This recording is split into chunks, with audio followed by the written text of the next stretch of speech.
Alden Richard update, and during press conference ni Alden for AR-50 Moving Forward concert niya. Ito, may pabati pa nga si Alden. Ito yung video. To Kami.com, that is subscribers.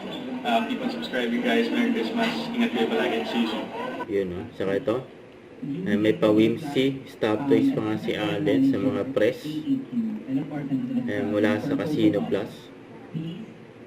Ayan, kanyang ka-generous si Alden eh. Lalaki pa nga ng mga stop toys. Mga Whimsy. Cute. Saka ito interview kay Alden. Diyan sa press conference. Dami pa po. I mean, kasi syempre, I was very fortunate and blessed to have been given the opportunity to experience a lot of things. But at my age right now, syempre,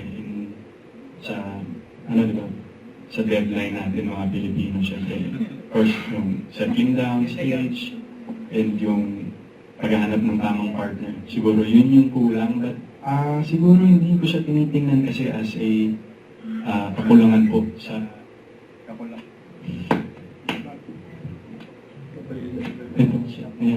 hindi ko po siya tinitreat as kakulangan sa pagkatao because I know and I do believe that everything comes in the right time. And sometimes kasi hindi naman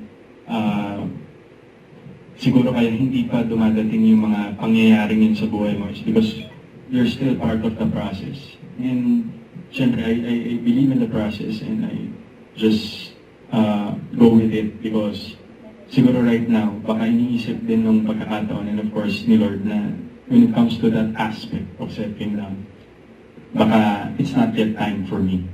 And kaya yun, kasama lagi yun sa dasal ko everyday na wherever you want to lead me or you know, if ever I get the chance to meet someone, in God's time, siya na lang pong bahala sa akin. Yun. That's perfect time. Don't forget to subscribe, click the notification bell for more updates. This is Twitch Charlie Antrim Live. Stay tuned for more videos. See ya.